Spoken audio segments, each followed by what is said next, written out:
like winging it here. I It's still all got to good. go in and check, double check and triple check, make sure I got it right sometimes. Yeah, I know how it is. Yeah. I just got this ring light probably a few months ago, and before that, I was using these little clip-on lamps for like a book reading. Oh yeah. Hey, if it works, it works. I know, and they're rechargeable. You just plug them in, charge them, and then so I had two of those that I would like sit. I would clip one on the side of my monitor, clip one on the bottom to like try to get rid of my chin hanging down. Like the lighting. There you go.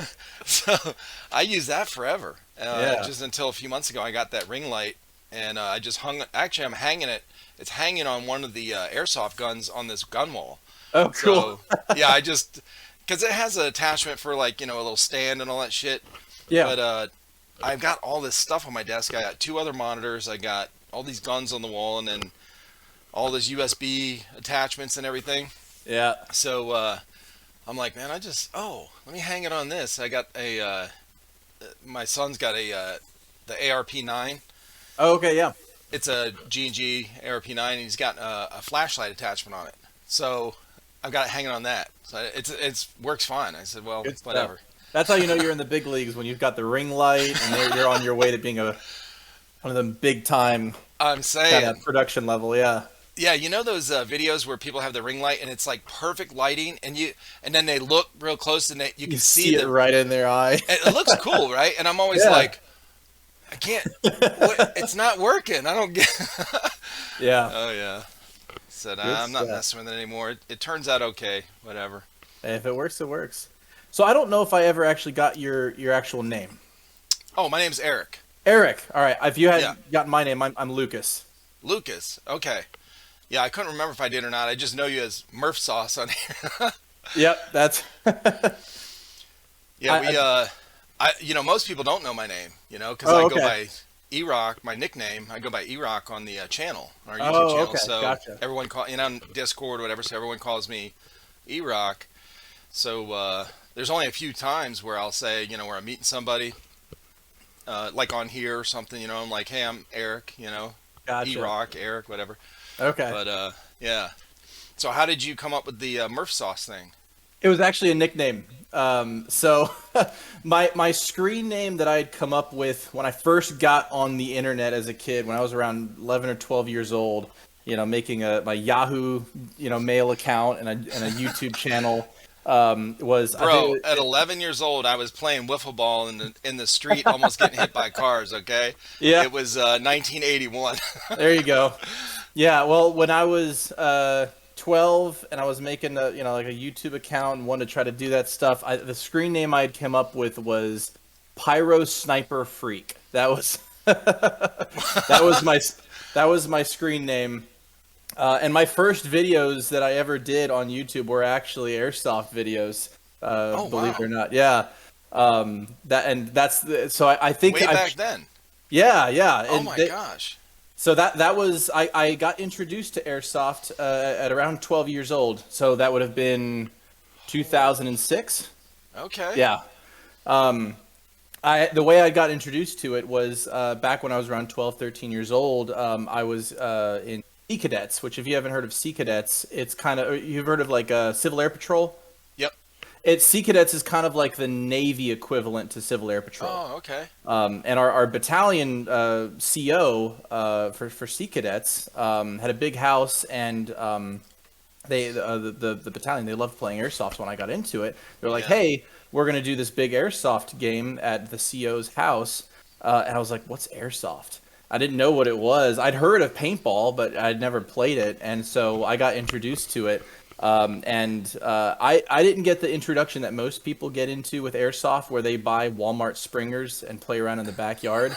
Yeah. I got thrown in the deep end, never having heard of what it was, showing up, and it's like, here's a paintball mask, and we got some guns you can borrow, and everybody that I was playing with was running like top of the line AEGs and stuff Right. like for what it was back then. Like the big name back then when I was getting into it was Classic Army. Oh yeah. So they were running like these really high-end, classic army guns. Some of them, were already like upgraded and stuff. They had the cool tactical gear, and they were really fast guns too, especially for the distances we were playing at and stuff. Since it was just kind of a local kind of private pickup game. So I got thrown off in the deep end, learning how to play airsoft with a borrowed like M4A2 classic army replica. Yeah. And getting lit up really, really badly, and 12 years old, I got thrown into the fire. But I looked like you had chicken pox or whatever. Yeah. But then I got addicted to it. It was fun. I was like, I want to do more of this. And then started trying to figure out like, what can I buy? How can I get into stuff? And fortunately, my parents were like, well, since you already got introduced at that kind of level, and we want you to be able to compete with the people you're playing with, let's get you a half decent gun. So my first airsoft gun was a classic army. I don't know what the model number is, but it was a like an M4. Like I mix up the models, but it's the one that's got that kind of ribbed plastic handguard. It's got the big like the A2. The sight post. It's got the carry handle. Okay. It's got the collapsible stock. Yep. Whatever that standard base military look. Yeah, the M16, like the M16A2 kind of stuff. It was an M4. It didn't have the fixed stock, and it didn't have the longer barrel. But it was, I think it was an M4A1 or A2, one of those. Yeah. But that was how I got started into it. And I was bought a classic Army M4, and then I started, playing pickup games with my friends. Our church had this big property that we would go and play at, and then we started finding the public fields to go to play at, where you like pay $12 and they just do skirmishes all day. And that was my introduction to it at a very early age, and right out of the gate wanting to make YouTube videos of it. Oh my gosh, man, that is cool though. That's a cool start. That you started that young doing YouTube. Well, cheers, by the way. What you drinking? I am drinking Lagavulin 16. Oh my gosh, I have not had that. You like single malt scotches? I do. That is my favorite single malt scotch as far as the peated ones. So. The peated scotches being the ones that are the more smoky flavor, and the unpeated ones, which are they just weren't, the barley wasn't cured over a peat moss fire. The peated ones, my favorite is Lagavulin, and an unpeated scotch, I really like the Macallan's. Okay. Yeah. Well, I'm drinking the Kraken. The Kraken, that's that black rum, isn't it? Yes. Yeah. And I'm not the biggest I don't know fan anything of rum, about liquors. All I look at is the alcohol content, what proof it is. So, it sounds like like a little bit about that, how it's made or whatever. Yeah, that's cool. I get super nerdy into a lot of things. If I ever get into something, I go into the deep end and I try to become an expert on it to a point that's obnoxious. So I really took a liking to single malt scotches. I like bourbon too. Yeah. And I really like cigars with my scotch. Oh, nice. So yeah, once I got into it, I really, really honed in. Like, I like to know how it's made. I like to know all the differences, where it comes from, and I do that with just about everything I get into. So what is the peated, so non-peated, or whatever? What does that mean? So in Scotland, they have an excess of this stuff called peat moss. And back in the early days, ancient days in Scotland, when they first started figuring out how to make scotch, they take the barley grains and to cure them in preparation for fermentation, they have to dry them. And the way they found to dry them most effectively was over a fire. And they don't have a ton of trees out there. It's a lot of plains and marsh. So at least to my knowledge, that's how it was back then. And but the peat moss was everywhere. And peat moss, when it burns, has a very distinctive kind of smoke flavor to it, much as you'd find with like hardwoods that you use for smoking barbecue, and you can taste the different ones. Peat moss has very distinctive flavor and smell as well. So traditionally, they would cure the barley over a fire of burning peat moss, and single malt, or not, back then they weren't called single malt or anything. It was just scotch. Had a smoky flavor to it from the peat smoke that was put in the barley. So nowadays, we all have modern processes that they can dry and cure the grains and stuff without that. But some people still like that traditional smoke, that strong smoke flavor Huh. that ye olde Scotch had by roasting or drying the stuff over a peat moss fire. So that's what a peated Scotch is, which means today, even though they don't need to do that, they use peat moss smoke to cure the barley to impart that flavor. Whereas an unpeated Scotch just means they cured the barley, whatever, with a modern process where there's not imparting any smoke flavor to it. So like a peated one would be like old school. It's made like a kind of an old school way. Yeah, it's the way that they originally made Scotch. At least to my knowledge, I don't claim to be the expert, but I've watched I've read a lot of literature and watched a lot of videos on it. You're way. I just learned a ton. I'd never heard of that before. Yeah, I've been drinking a long time. Yeah, that just goes to show how obsessive I get over things. Yeah, hey, that's not a bad thing, man.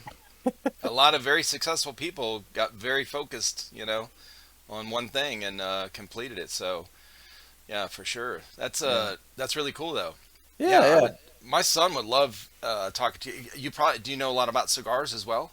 I'd like to think I know a good bit. I've certainly spent a lot on them and smoked a lot of them over the years. Yeah.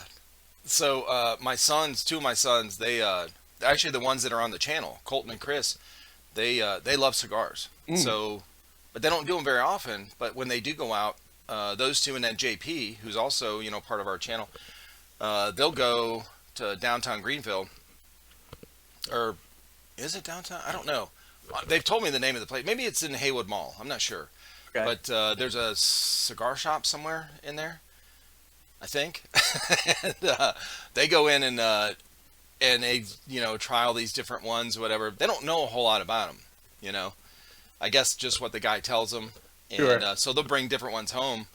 And I'm like, yeah, that's good. When we just had one the other night, actually, from a wedding we were at a couple weekends ago. Okay. So so we just smoked it last weekend. And we were drinking, doing shots, and drinking some liquor and stuff, and and smoking these cigars. It was it's a cool thing. He was talking about getting a some kind of cigar cutter that's like a V. I guess, when you cut it. And it's supposed to do something better. Like, I have no clue about that. Yeah, there's three typical ways to cut your the end of your cigar. There's a flat cut or guillotine cut, which is it's like what you've typically seen. It's just the two sliding pieces. It's like a straight guillotine cut, just cuts it flat. And then there's the V cutters, which cuts like a V notch into it. And I think some people like it because I guess it opens up more surface area at the end of the cigar. I've never fully understood the V cut, and some people do like a double V, so it cuts like a star shape on it, partly because it just looks cool. And then the third is with a punch, so that it's like a punch that literally just punches a hole into the end of it. It's usually a small diameter hole, punches kind of deep into the cigar.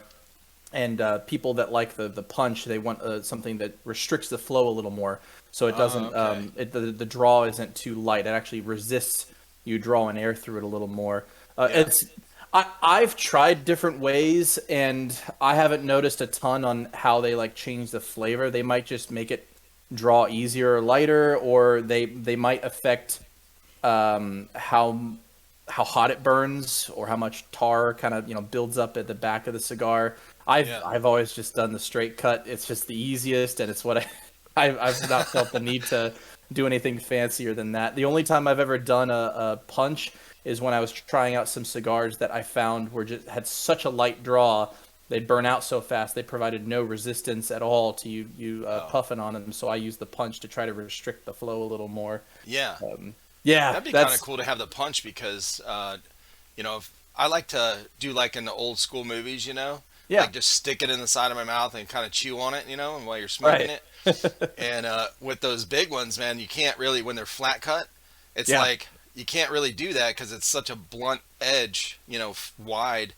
But I'm like, if you like big cigars, like the higher ring gauge ones, but you like to just kind of put it in the corner of your mouth as opposed to hold it all the time. If you haven't seen them before, the Torpedo cigars, so they're really tapered down to the end. They're really fat, but towards the back end, they taper down to a small point. That's what I need. Yeah, so when you cut them, you can actually choose what length Oh, along okay. the distance to cut it so that you get the exact diameter right at the back end of it. They're torpedo shape. That's Um, cool. yeah, that's Yeah, I'll have to tell them to get me some of those when they go next. yeah, torpedoes are cool. Yeah, That is awesome. So look, yeah, man, we just this is our first time meeting. yeah. Like I said, cheers. Appreciate you being on here. Cheers. Yeah, Yeah, man.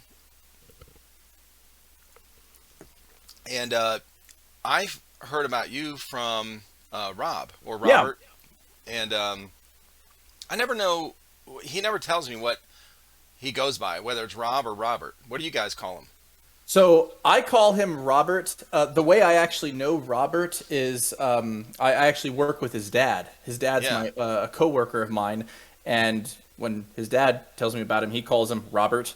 Okay. So I Yeah. that's what I've always called him. I've not known him by anything different. Yeah. Whenever I type, whenever we text through Discord, I'll use Robert. But I don't know. Maybe I didn't know if he went by Rob or Robert. But and we've talked. Him and I have talked like 50 times. Yeah.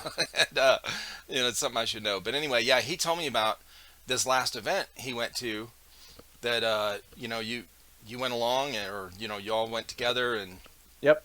and that you worked with his dad, and I was like, oh, that's cool. So he was telling me a little bit about like your background. Like he used to play airsoft a little bit, and then he hasn't played for a long time, and Yeah. so he came out to the event.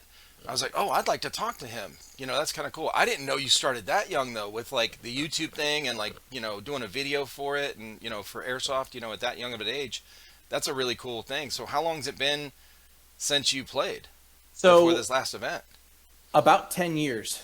Wow. Yeah. So I started playing when I was about 12, which that would have been 2006, and I stopped really playing right around the time I was getting ready to graduate high school, probably my junior year, maybe senior year, and I graduated high school in 2012. So Okay. the last major airsoft games that I had played was probably around 2011. And then once I went off to college, I just didn't have the time for it. Ended up selling a lot of my guns, most of them actually, and just never having the time to play anymore, going off to school. And Right. I'd thought about over the years, I was like, man, I miss playing airsoft. I want to try to get back into it. But all my friends that I played with, they all graduated, moved to other states, Oh yeah.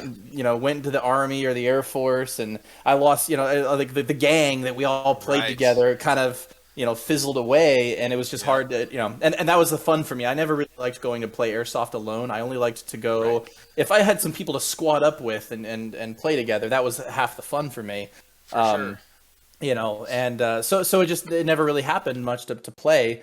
And then and if I never mentioned before, all of this was in Florida. That's where I Oh. lived. Yeah. Okay. So I've only lived in I only moved to South Carolina in 2018. Oh wow. Yeah, so that was when I graduated college and moved out here. It was in 2018. So up until then, I grew up, born and raised in Orlando, and I'd gone to school in Gainesville. So Okay. Orlando was where we were playing airsoft all those years, kid. Oh, that's cool. Yeah.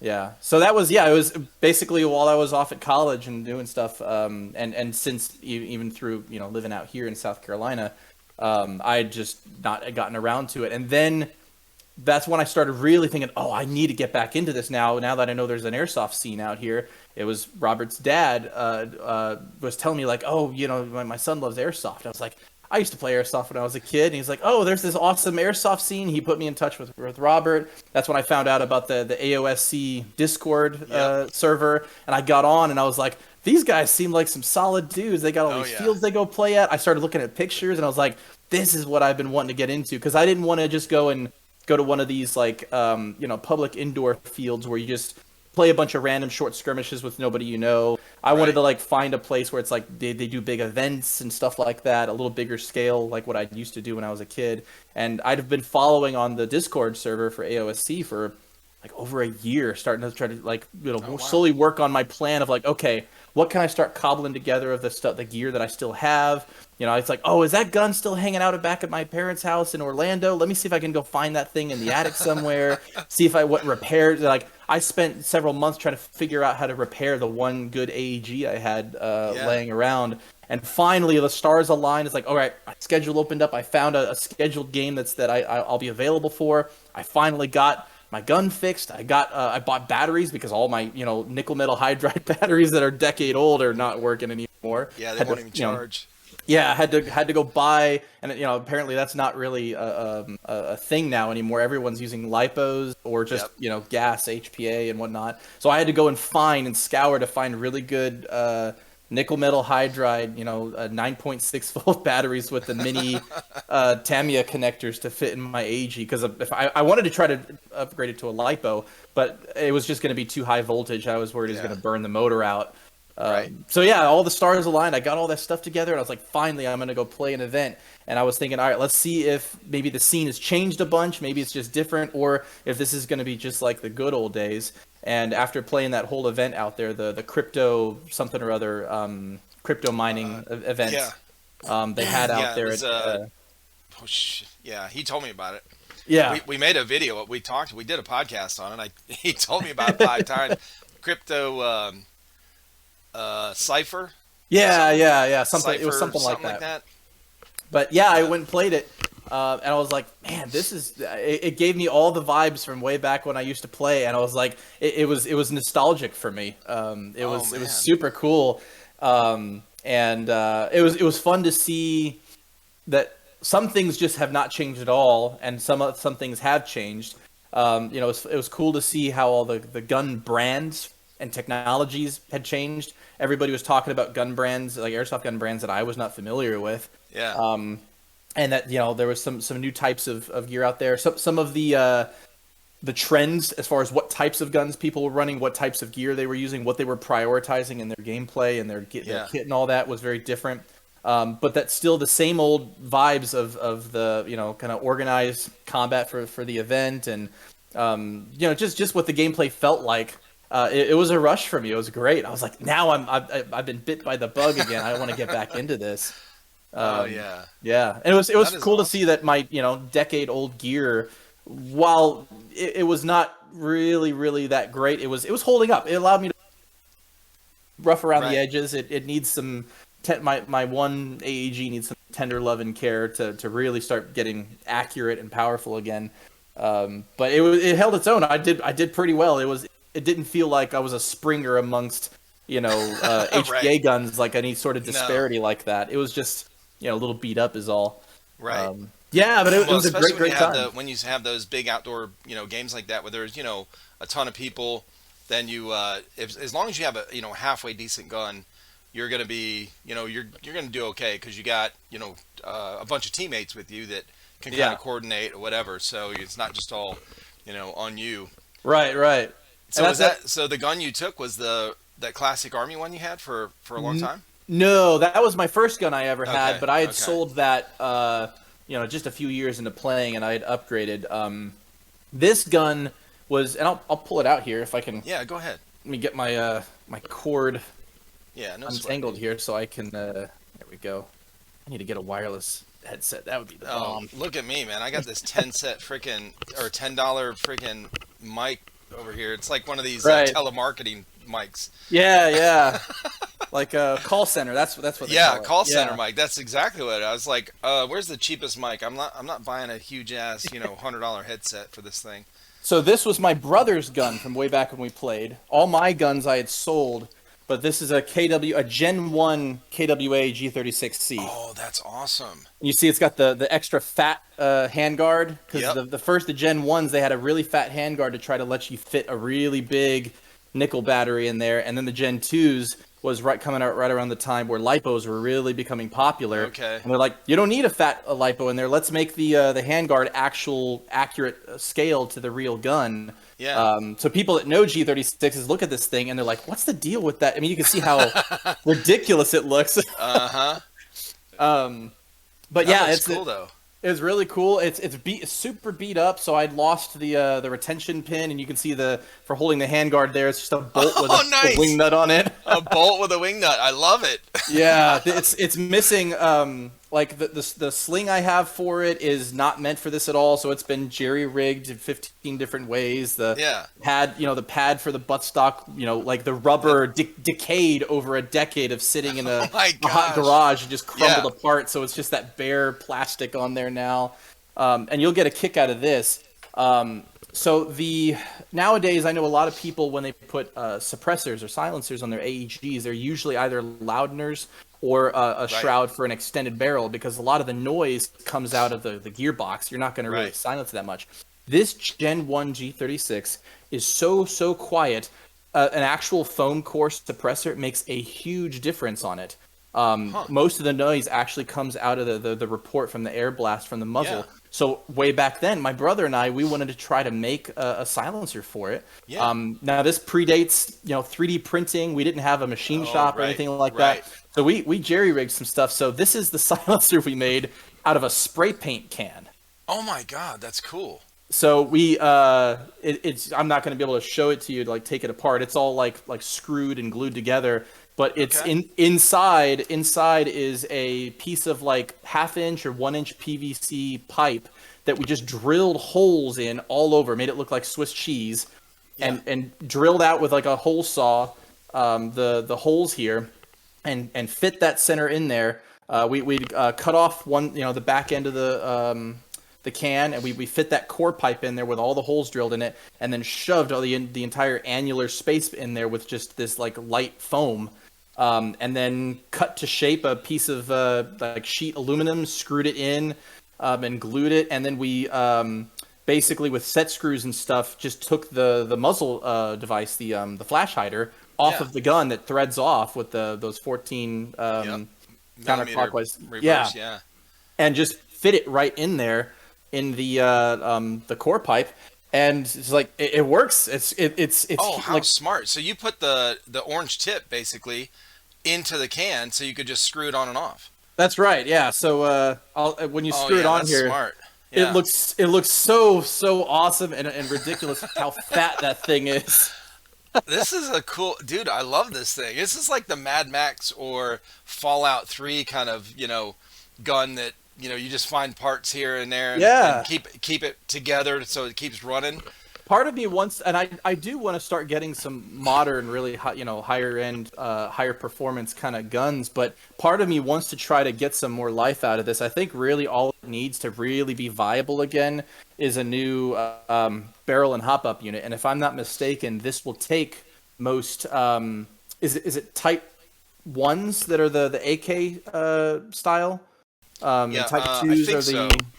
I think so. Or version 1, version 2. Yeah, version 1, right. Yeah. Because I think version 2s are the AR style, and version 1s or 3s are the AKs. And I believe these take the same one. It's one of the standard Gearbox styles of like the barrel and hop up unit. So I think if I just get a new barrel and hop up unit in it, the accuracy I think was the only thing that was really lacking. The accuracy. Consistency. I was going to say, how did it run for you on the field this last event? It runs good. Yeah, the power was okay. I'm pretty sure it chronoed right around like 400 FPS with .2s. Oh, that's good. It was like a 1.5 joule gun more or less. That's the other thing I've had to learn is that we did back then we didn't talk in joules. It was all in FPS with .2. So I've still been trying to memorize the conversion from how I used to think about them. The power was all right. I think the hop up was just struggling. I'm sure that bucking is decayed by now, dry rotted. Anything rubber in there, the seal on your piston, inside whatever that might need, and those are really simple things to replace.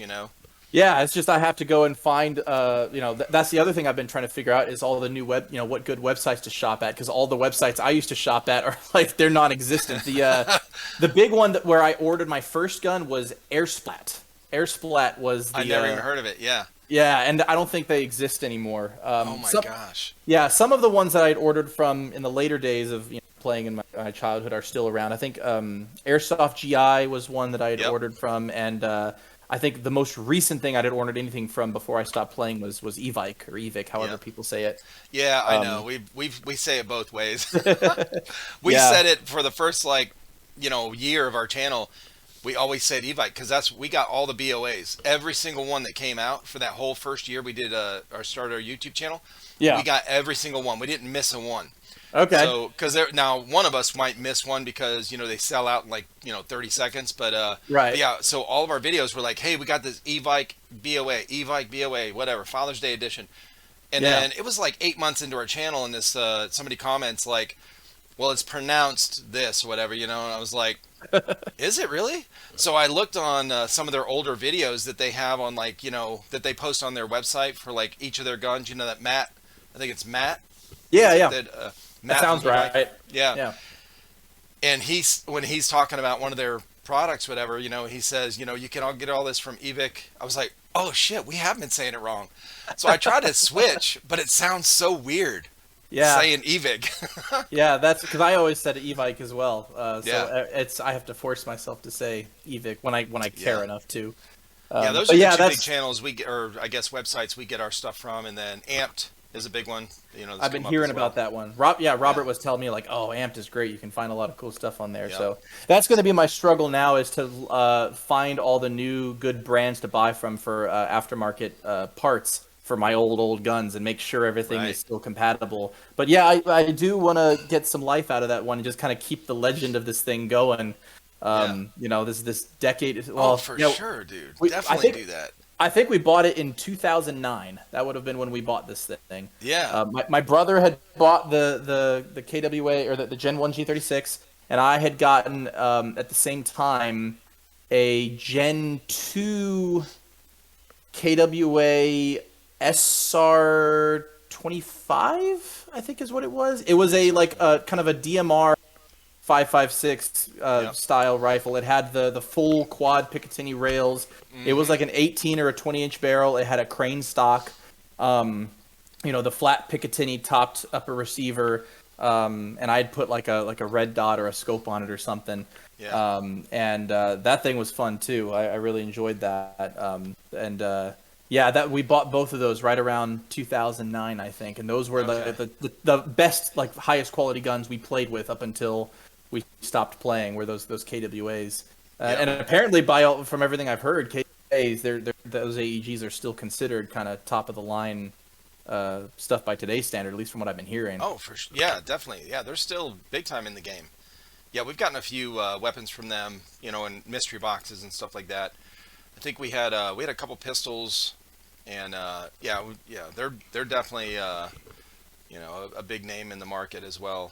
Yeah, there's so many out now. It's and then of course all the HPA stuff that basically I think what happened in the beginning was was all AEGs originally, and then paintball was big back especially back when I in the mid '90s I started paintball.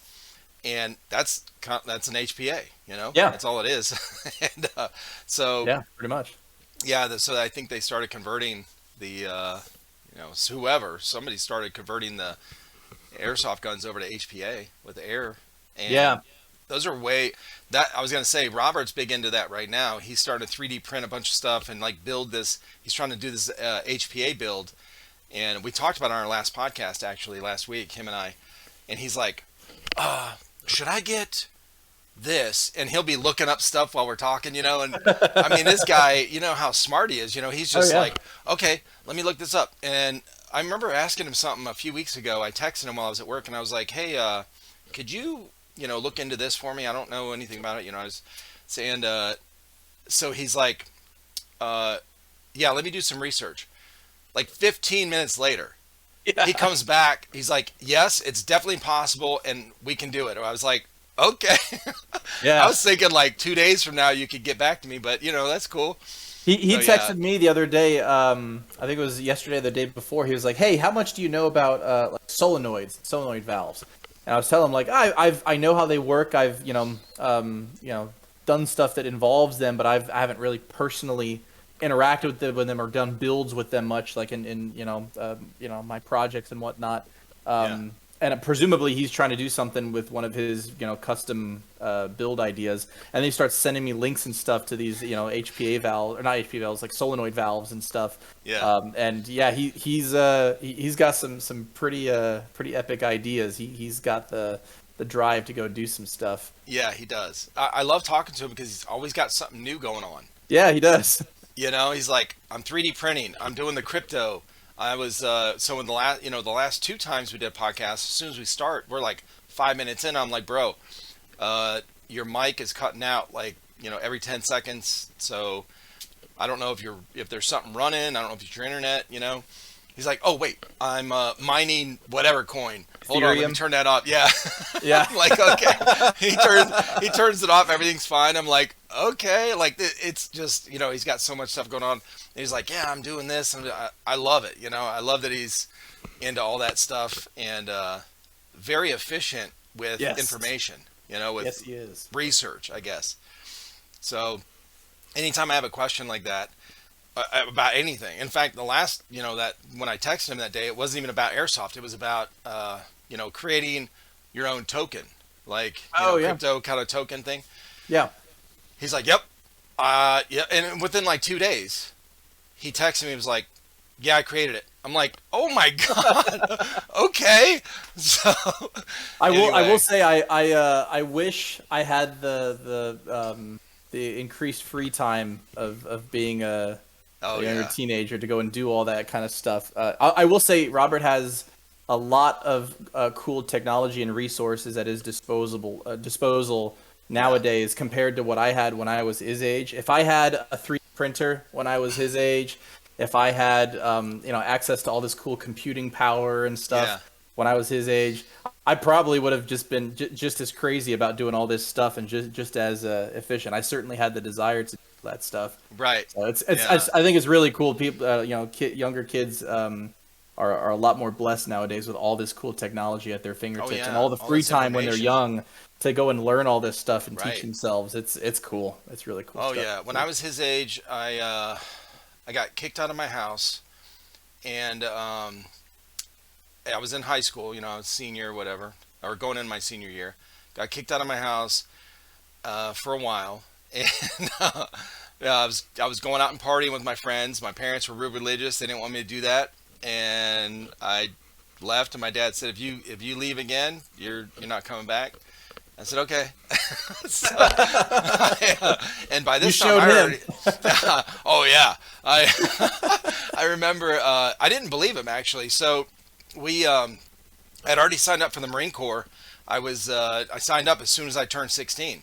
I walked. We walked back then. We walked to school and walked home. Okay, and it was 4 miles from my house. But anyway, it's not forever. But I walked past the recruiting station. When I was like 10 and 12, I knew I wanted to go in the Marine Corps. So I passed by it every day. So I would go in. I was like 15 and a half. I knew the recruiter already. I'm like, as soon as I turn, I'm going to come in here. He's like, well, we need your parents' signature. I'm like, oh, shit.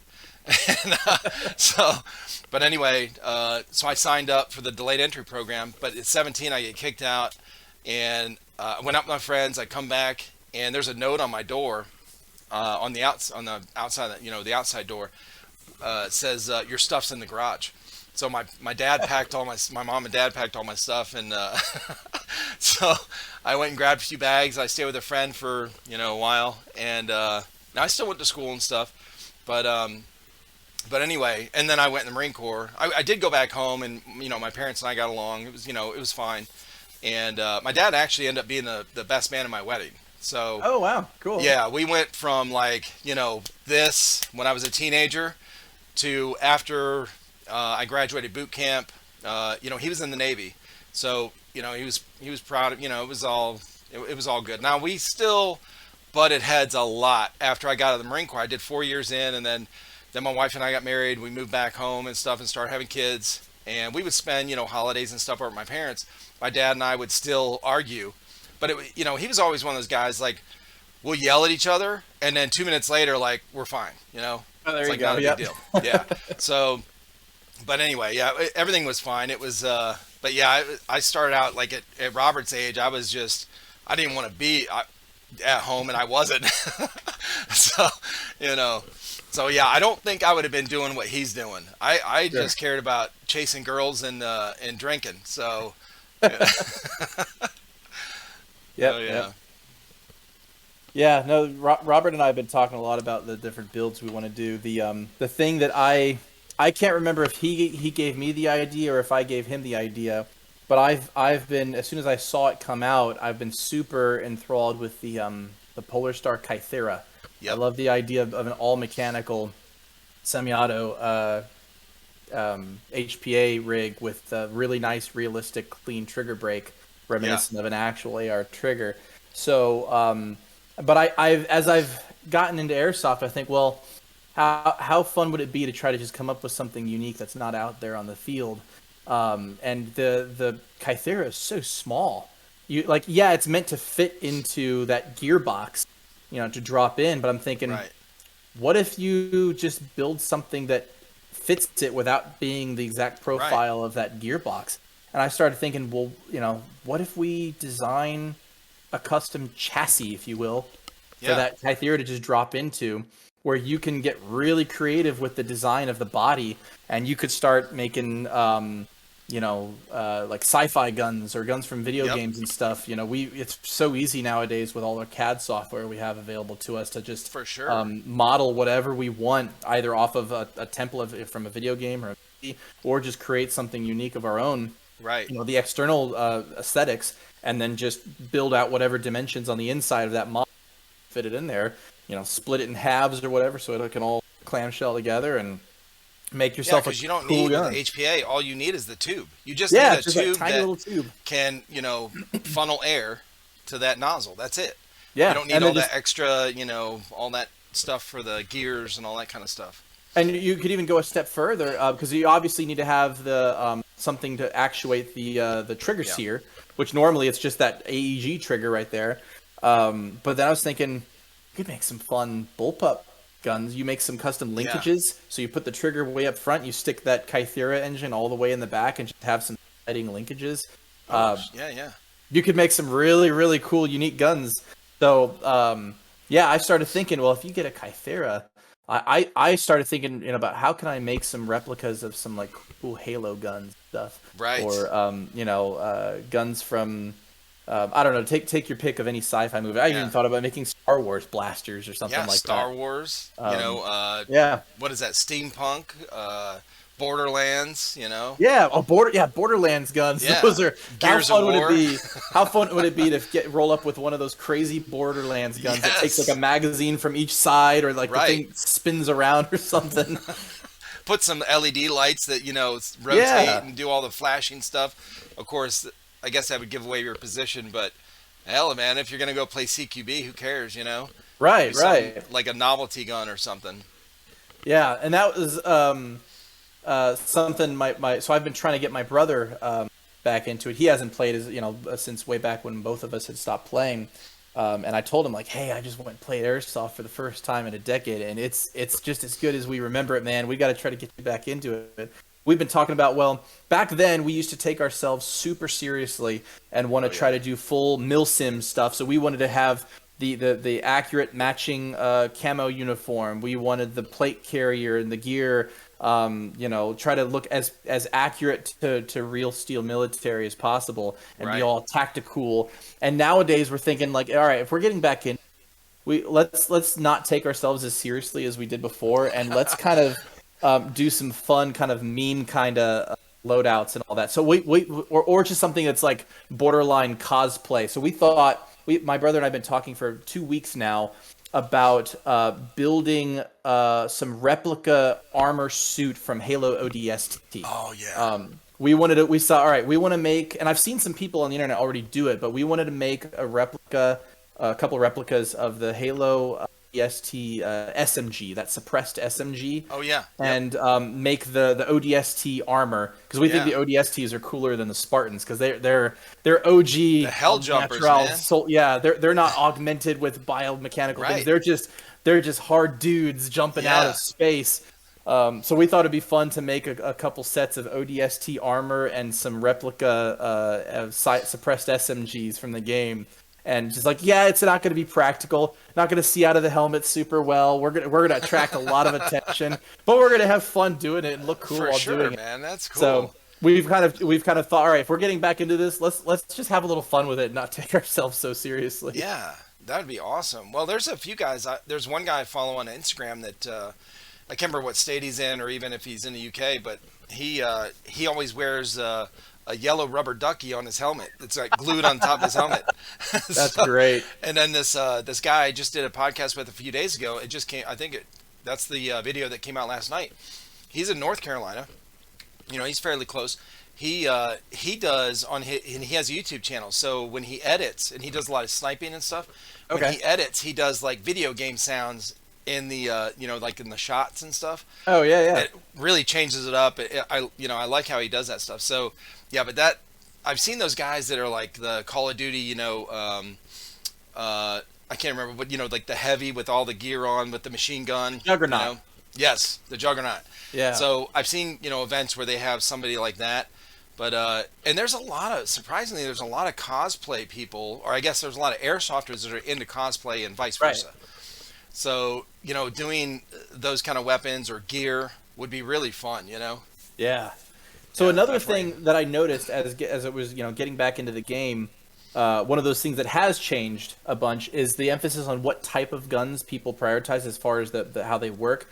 So I'm noticing there's a lot of a trend of trying to optimize the functionality, the efficiency and performance of the gun in lieu of like high realism as far as the manual of arms of the gun, real steel, or the recoil, or the noise and whatnot, or the ammo capacity, of which there's nothing wrong with, and I think it's great. But back when I played, there was a much bigger emphasis on hard kicking blowback guns where the slide actually, or the bolt actually comes as far back as the real one does. Blowing tons of gas on a heavy bolt so you could feel that recoil. Yeah. One of my favorite guns, I didn't own it. It was a friend of mine that had it, and I borrowed it every chance I got. It was a CO2 Uzi or mini Uzi. I think it was actually the full-size Uzi. Yeah. And this thing was so hard kicking and so loud. We played some the field we played at the most. It was an outdoor field, but it had some indoor structures like this big concrete building that was used as a shoot house. So very loud and echoey in there. Right. And I swear sometimes with this thing, it was so loud and it kicks so hard. Because it kicks so hard, you couldn't hit stuff with it that much. But it was so loud that when you let off a burst down a hallway, some people called themselves out just because it was so loud and they just assumed they got hit. It was really fun to use. They felt the shockwave. Yeah. Gosh. It was percussive. Now, the thing was so gas inefficient. The stick mags were like 40 rounds, and you'd put the 12-gram CO2 cartridge in the mag, right. and it blew so much gas to send that bolt flying back. You'd maybe get 30 rounds if you were lucky. I was going to say, it probably wouldn't even empty the mag. No, yeah, you'd run out of gas before you ran out of BBs in the mag for sure. Oh, definitely. But it was so worth it just because of how loud and awesome the thing was. Right. Whereas nowadays, and I started talking with Robert about it, and I was like, I don't see any of that stuff out here when I look on the internet. There's kind of emphasis on it. Or the big thing that was cool was shell ejecting airsoft guns. Oh yeah. That was big, really cool. It's like if you had one of those, kid. I've nowadays, never seen one. I've never been around one. We've never gotten one. But it was one of the guys I do a podcast with. I think I've done 3 or 4 of them, and he has a ton of guns. He's been playing airsoft since the mid '90s. Wow. And and he never got like a standard M4. He always wanted something, kind of different and unique. You would love this guy's gun collection, I'm telling you. He's got but he was talking in the last podcast I did with him like 2 weeks ago, whatever, that he was talking about that, where he took one on the field, a shell ejecting, and he said, man, I tried it. It's not practical. He's like, then I'm trying to look around for these shells, like they're just in the leaves, and I it's like, and they're expensive to buy. Like it's not practical. Yeah. Most people don't have a lot of people don't even have blowbacks anymore. Like pistols, yeah, but their rifles, it's either HPA or AEG, and most of them, because you can get AEGs with the, I guess they can be selective. Yeah. You know, you can choose to have it on blowback. You know, it's electric blowback. Right. But it's not the same as what you're talking about. But a lot of people don't choose to do that because it drains the battery. And even with the pistols, I see this was not a thing back then. It was people short stroking the slides to get the a higher cyclic rate and the lower gas consumption. Nobody did that back then when I played, because that was the cool factor, is that it's blowing that slide back. You feel the recoil, you see the gun move back. That was cool. And, you know, if you were stroking it, it's just like, oh, you want to just try to, save on gas and be cheap on gas. You don't want to have the full experience.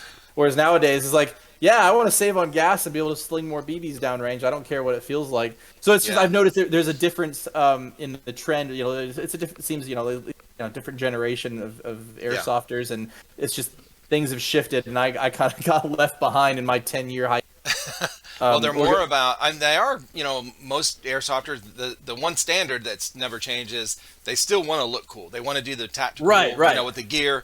And the gun's got to look cool, but it's, as far as the shooting stuff, it's all about precision, accuracy, how far, and how fast or whatever, So those, there's a lot of changes with that for sure. Right. Yeah. Yeah, that's the flip side is I didn't think about this back then when I played, but I thought about it now, because long since being out of airsoft, a lot of real guns. And have gotten into tactical firearms training, nice. building muscle memory to clear malfunctions and run guns and stuff. And as I've started thinking about getting back into airsoft, thinking about, hey, what if I try and work airsoft to be kind of in line with training and practice for my real firearms. So focus on airsoft guns that mimic the exact same manual of arms as my like the real steel counterpart, or having an airsoft gun version of the real steel thing that I train with, so that when I'm going and playing airsoft, I'm not doing something that interferes with the muscle memory I try to build in training with a real gun. I've thought about those kind of things too. Yeah, it's not as huge a deal for me, because the airsoft is be a fun, relaxing game. It's not really like hardcore training. But I've thought about that. It's like, it might be cool to try to use airsoft and implement like expensive way to at least keep the manual of arms, weapon manipulation. For sure. But yeah, it's something I've thought about. It might give some consideration to it. But I also like the idea of just trying to, every time I go out in the field, go out with a gun that nobody's ever seen before. That that does unique, one of a kind. Yeah. That's cool. I've thought about that kind of stuff. The only thing that I can think of that kind of, off the top of my head, that would be, maybe like a bad habit, I guess, is if you wanted to get really quick with your, draw up, and sight alignment and sight picture kind of thing, quickly, is with real steel, like you got to use the sights. In airsoft, I know people say they use the sights, but they don't. Now, if you got a red dot and the things is like super accurate, maybe, but most people just watch the BB. So you're kind of like, you're not really focused on your sight, your sight picture and sight alignment and stuff. So it's so that's a big, but everything else you could use, on for real gun, gun training, like pistol, like draw, those a lot of those replica pistols weigh the same. Really close to the same as a real gun. Obviously not, without with an empty mag, I guess, because a real gun with all the ammo in it is a lot heavier. But but yeah, you can get all your muscle memory, draw, like all your practice. I recommend, like, there's guys I work with all the time that always ask me about, because they know I was in the military, and they ask me about, like, safety, gun safety and stuff, and I'm like, get an airsoft gun. Like, seriously, go get, and these guys, these are some people that have never handled a weapon ever. And they want to go buy a real gun. Especially last year when all the riot stuff was going on, Oh, yeah. So they, and I'm like, go buy a toy gun, for real. Go buy a cheap-ass toy gun and practice with that. And don't put your finger on trigger. Every time you pick it up, don't put your finger on, do that for a week, okay? Yeah. Then do it for 2 weeks. And then don't do it. And then start it again the next week. see if you remembered when you pick it up not to go like this. Yeah. Because you know, a lot of shootings, you know, accidental shootings, man, they're more common than the average person like you and me or whatever getting our house broke into and shooting an enemy.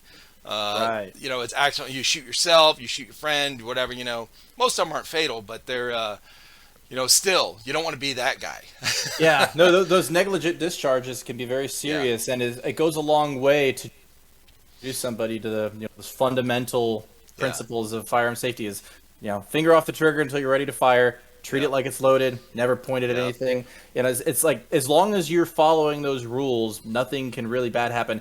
Even if you break one rule on its own, nothing catastrophic will happen. If you accidentally put your finger on the trigger, but you've kept it pointed in a safe direction, you'll have an ND, but at least you didn't pop somebody in the kneecap on accident. Correct. You know, and those simple things that can even be taught to young kids with their Nerf guns. Just teaching them trigger discipline, and muzzle awareness. It's so simple, but it goes such a long way. That's a great concept to say. Hey, even if real young kids or people who've never been exposed to them, if they've got toy guns around, you know, have them start learning, you know, gun safety with that. I think that's why a lot of fields have started this, you know, barrel sock thing. South Carolina, like, we don't, you know, I don't think any of the fields here do it, but some of the states have started that, where you have to have it. You know, California, of course, had it forever because they're communists. But you know, and I honestly, I understand that rule. I really do. There's a lot of younger players. There's a lot of inexperienced, you know, like players that are inexperienced with just regular, you know, weapons. So there's not trigger discipline or, you know, muzzle discipline. So they're like pointing it wherever, walking around with it, and they don't know. Like they go somewhere and they just show up, and they're in the staging area where no one has, you know, where they're all chronoing. And they have a mag in, like this thing's ready to go, like locked and cocked and ready to rock. And then they're standing there with their finger on trigger. They blast somebody in the face. You're like, bro, come on. So they, you know, I can understand those rules being implemented, but you know, some of this stuff, I really love how once these younger guys get into this stuff, you know, the airsoft thing, they teach, like on these fields, they teach all this basic safety. You know, when they do the safety briefing. Right. Like, always have, from this point on, have your safety goggles. From this point back, gun has to be cleared. And that, you know, and what does that mean? Right. And so, and they teach them, like, no magazine, no, you know, clear your weapon, make sure there's no BBs in it, take your battery out, whatever, you know, that kind of thing. So they're getting some good training that way, which is really smart. You know, one of my friends, he was talking about his somebody he knows that was like anti-gun. You know, like real steel gun, whatever.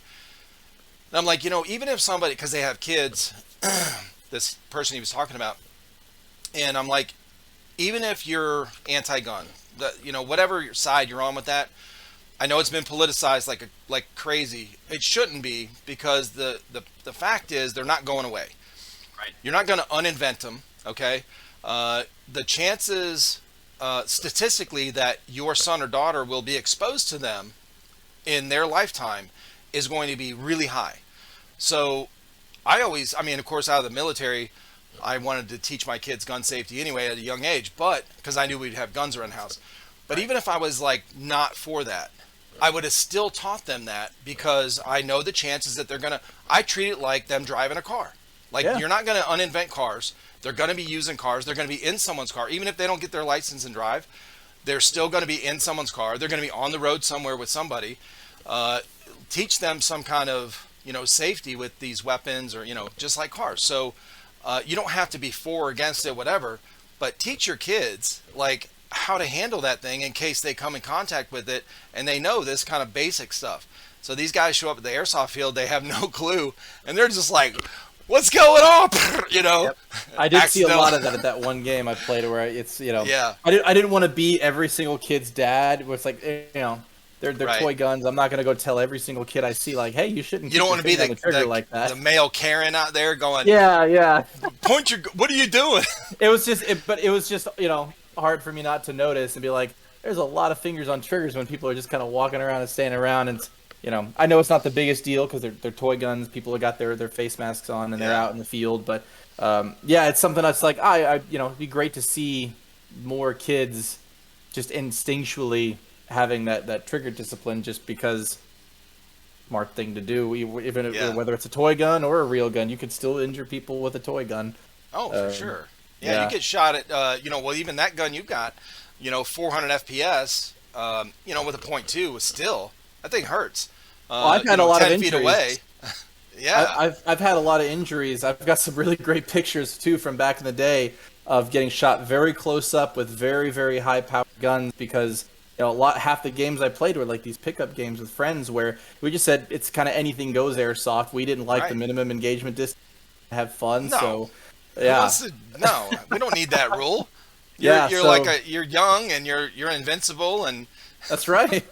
Yeah, so I've got pictures of where it was my friend's M60 that it was somewhere between 450 and 500 FPS, and I got lit up with like a 25 round burst from 15 feet away in the dark. my God. Didn't even Oh. see it coming, and it put holes in my shirt. And I had I nice, believe like, bloody holes in my arm. I had like these streaks across my neck that were gouged out and bleeding. The best one was at a public field. It was actually I believe it was on a day me and my friends were playing in a tournament, and it was just outside of the CQB area that I got shot with a sniper rifle from very close. I must have been somewhere on the order of like 30 feet.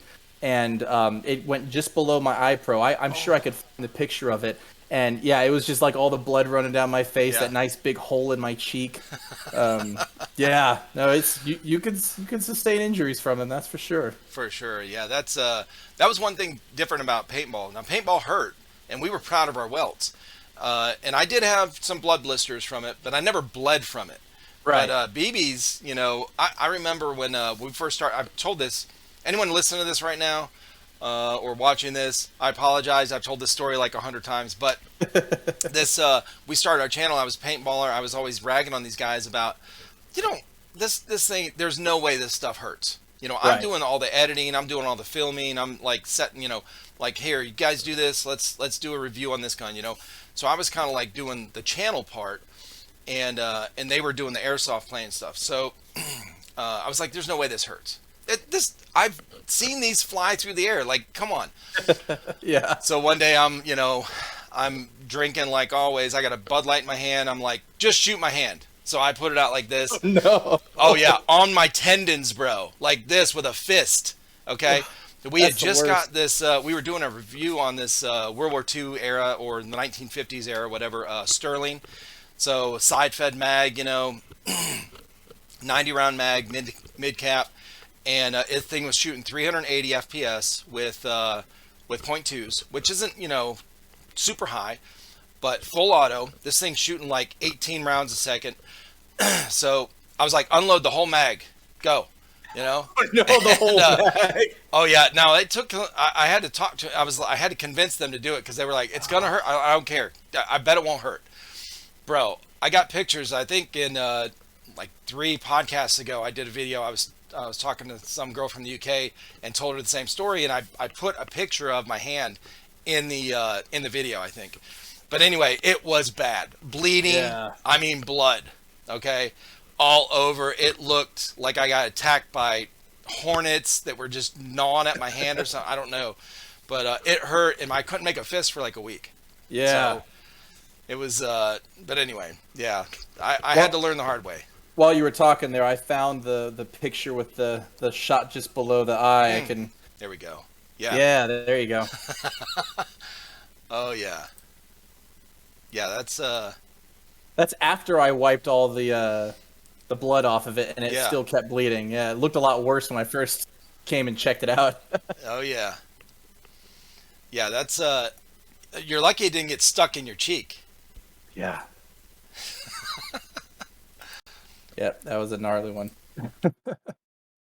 I just saw this video on Instagram. This guy had he's standing here like this. He's looking up at the camera, and then you see these fingers come in like this from behind, and somebody starts pushing like this on his lip.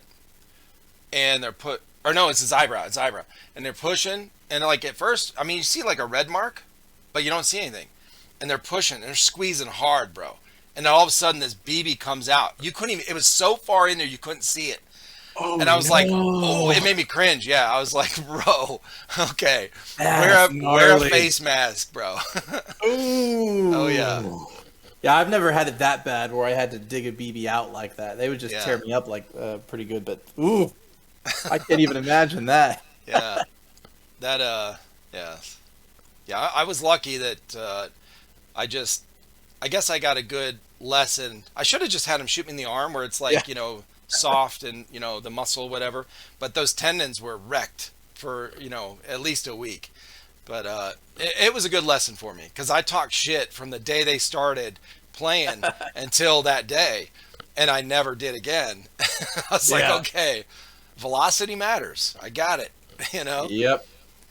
Yeah. Now I'll still, my brother came to visit the other week, and I bought my first soft gun since starting playing again at the field there at SQ. I'd gotten a what is it called? The AAP01. Yep. Oh, that's a good one. Yeah. So Robert had recommended that and said, hey, if you want something that's really cheap, that'll really be good right out of the gate, get that. I always liked if I have a new gun I'm going to use time, I like to be shot with it. It's like if I'm going to shoot somebody else with it, I want to at least know, how bad it hurts. So, for the first time in eons, my brother and I did do back in the when we were kids. Like, all right, let's take turns. Pull your shirt taut on your back, or see if you can't flinch. And it's my brother was like, oh yeah, that hurts more than Oh yeah. Now is this your older brother or younger brother. I got brother? one younger brother. Yeah. Okay. So you're the oldest, yeah. Yeah. So yeah, it was bringing back old memories. And I don't think he's gonna try to play on his own in Florida because he still lives in Florida. Yeah. And because I don't think he has anybody to really play with down there. There's into it. But I think we're gonna try to. I'm gonna try to fix up his old gun, the legendary G36 with the paint can. Yeah. So that he can use it while he's up here, and I can start working on getting some new going on. That would be awesome, dude. I thought it'd be cool. I saw people doing it of using these AEPs and making like these carbines out of them and stuff. And I thought that looked super cool. Some of the things I've seen where they're like putting a folding stock on it and the foregrip, the drum mag. And I started thinking, man, that would be super cool to kind of juice the thing up a little bit. Yeah, I've thought about doing that. Is that did I say Classic Army? I think that's a Army armament. This is Action Army. Action Army, that's it. Yeah. Oh my God. I think I said this in the last podcast because I was watching and I was like, oh shit, I said Classic Army. What am I doing? It's like stuck in my head for some reason. I always say the wrong thing. Okay. Yeah, that's it. I was gonna but say, anyway, like, I don't remember it's seeing their first pistol, yeah. Yeah. I was gonna say, like, I don't remember Classic Army having that back in the day. Well, you know what made me think of it was when you looked funny, I was like, oh shit, did I say that wrong again? Yeah, it's been really fun. I think I in my eagerness to try the thing out and kind of forgetting how gas blowbacks were, I think I might already need to replace the what do you call it, the piston head. Is that the little rubber seal that slides back and forth in there? Because I took it right out of the box and wanted to shoot a couple mags through it, and I assumed that it had some sort of lubrication in there. It didn't.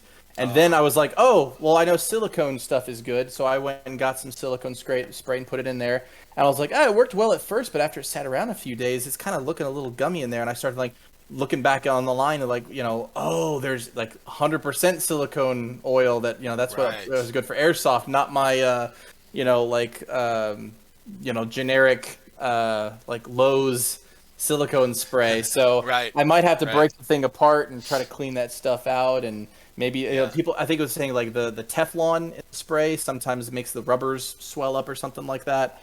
So I might already have to learn a hard lesson and go and replace some parts in it out of my yeah. ignorance. Luckily though, that's just like an O-ring, no big deal. Little things like that. They had the AAP-01s had an issue with the hammer snapping or breaking in like the burst fire or full auto, whatever.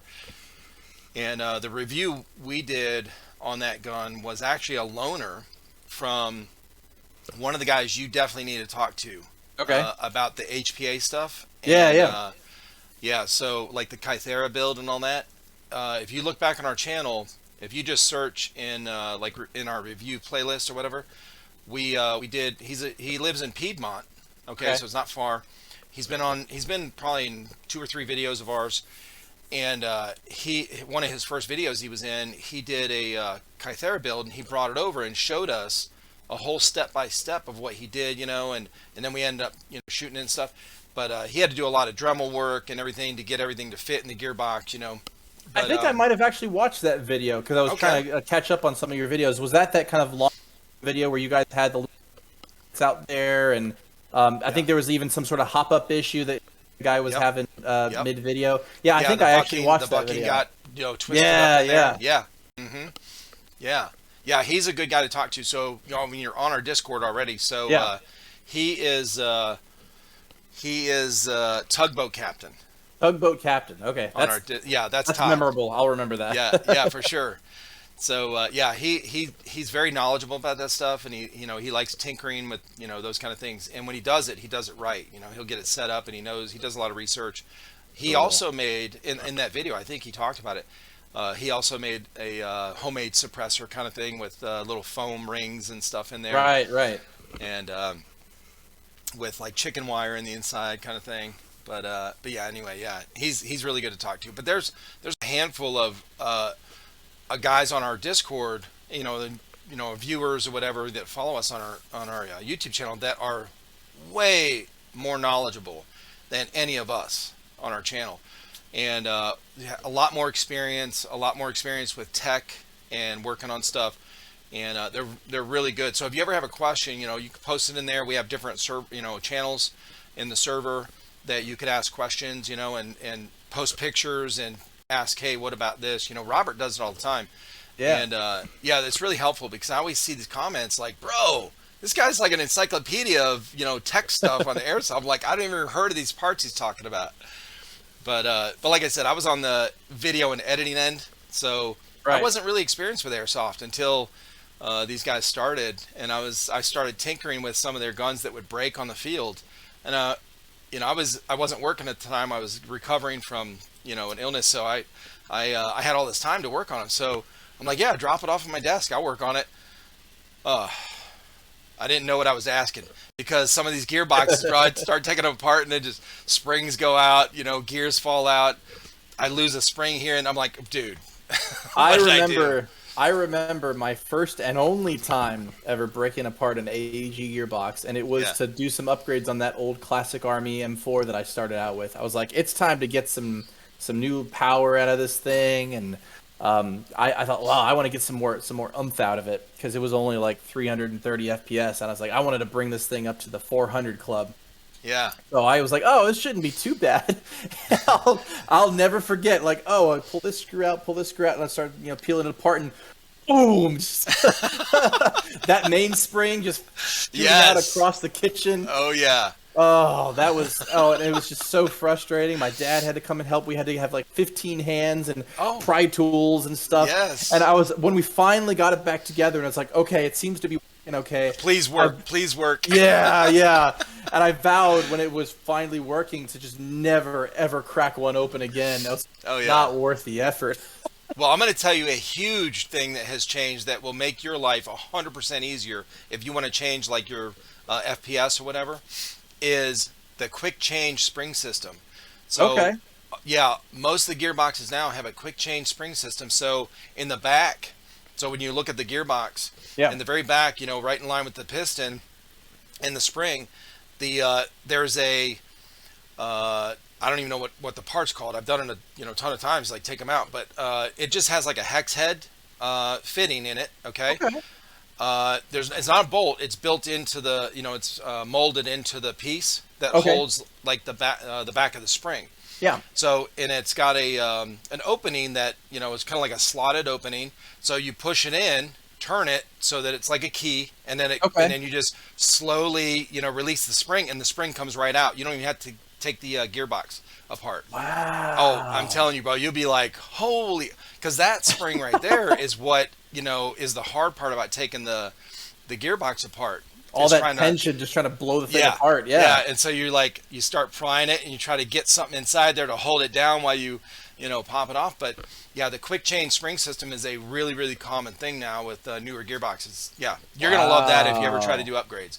But your old one now, be careful that. Yeah, I doubt I'm ever going to crack that. Yeah, I doubt I'm ever going to crack that thing open. I'm just going to leave it how it is. That's cool, though. Where was that when I was doing this stuff? Oh, my God. Well, then, so ICS came out with a split gearbox system. So it's the gearbox is in two pieces. So you got the bottom.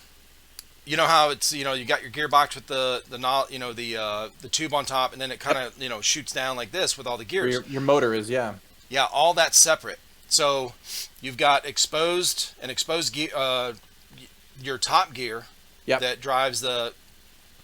I think it's called. I can't remember what it's called now, but I think I know what you're talking about. Yeah, I know, right? The top gear that drives the piston, is sticking up just enough out of that lower part of the gearbox to expose to go inside to line up with the So when you pull out the back pin and it just pivots out, so you leave the front pin guide pin in, and then you just break the gun open. So now your lower is just sitting here with your pistol grip.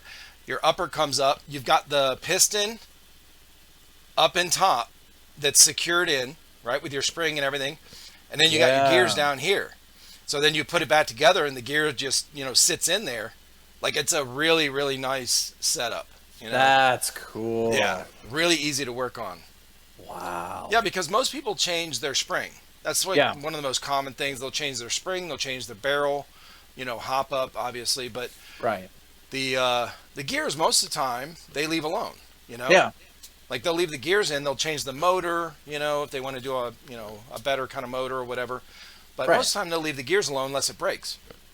But they'll so that top part, it just pops up, and then quick change spring system, so it's just pop the spring out. You can literally change your spring on the fly, like in the field with a ICS, with one of those. It's that fast, huh? Yeah, it's pretty cool. Wow. It's a good setup. That's cool. That's great to see so many technological advancements in all the game and the gear as I was playing. Because if that stuff was out back then, either I hadn't heard of it or I heard of it and I saw, that's like the super expensive Gucci stuff that I'm never going to get a hold of. Right. Yeah, I mean, things are way more accessible now, obviously, with internet and social media and, like, all these different ways you can find out things. Right. And, most of the things, honestly, like, I don't know the model numbers of things and the right barrel, whatever. I know type bore barrel and stuff, but and I understand how they work, but I don't know the names of this stuff. When people swap out parts, I'm like, they'll tell me, and I'm like, okay. Yeah. People, when I ask people to do a podcast, I'll text them or through like Instagram or something like that. And they're like, well, I haven't been playing for long. I don't really know a lot of the names of this and that. I'm like, but we're not talking tech here. I don't know half the shit I'm talking about. Like, bro, it's okay. Yeah. You'll be really surprised once you get back into it. Looking all that stuff up. Yeah. No, it's been really cool. I've been trying to do my research, see what's new out there. The thing that I've really been thinking about getting back into it. Obviously, I want to start, using my 3D printer to. Make the chassis for the HPA and make custom accessories and stuff like that. The big thing that I've been wanting to start getting into is maybe designing some guns from scratch. So I have a bit of a background in manufacturing, fabrication, like machine shop type stuff. Nice. And a lot of times I'll look at an airsoft gun that's on the market and I'll see, like, if they'd done this a little different, like I would much rather if this way. And when I was a kid and I had these ideas, I had no hope of ever trying to make something like that. I didn't know anything high-end professional manufacturing and stuff like that. Right. But having been through school and learned a ton about that stuff now, I thought, well, I have the know-how to do this stuff now. Right. And if I decided to invest in even some modest machining equipment like I used to use in school, I could start trying to actually make some production prototypes of some full metal mechanisms and stuff. Because I see a lot of these guns where it's like, oh, buy this gun and understand that the plastic parts in here this is going to break, this plan ahead to buy this aftermarket.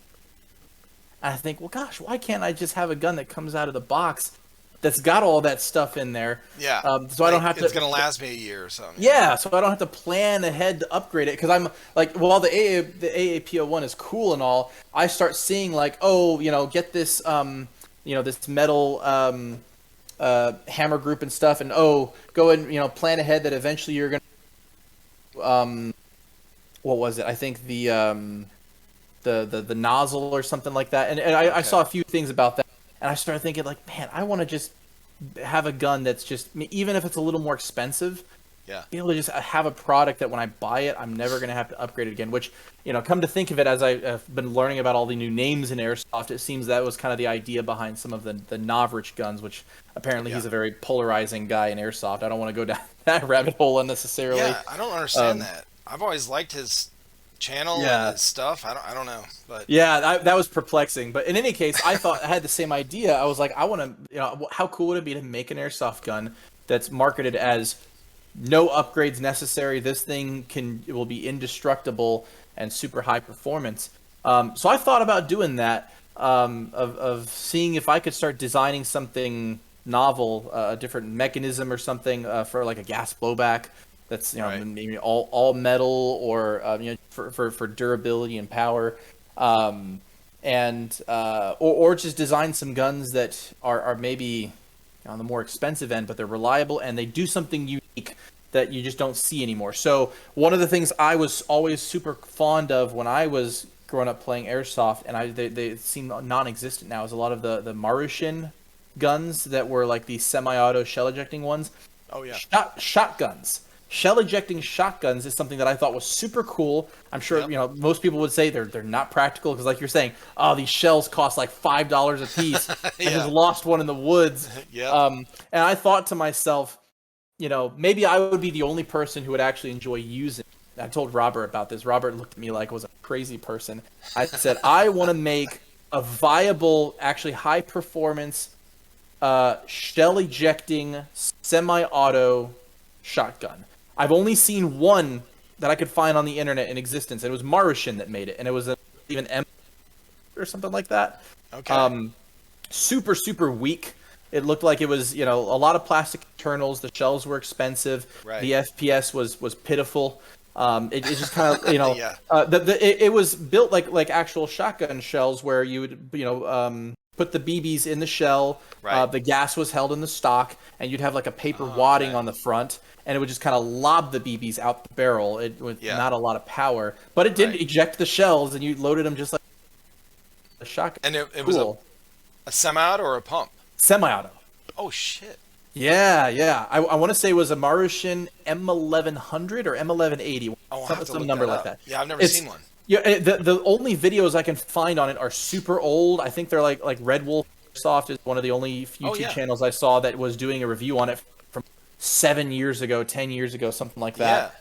And it seems that Marushin in general,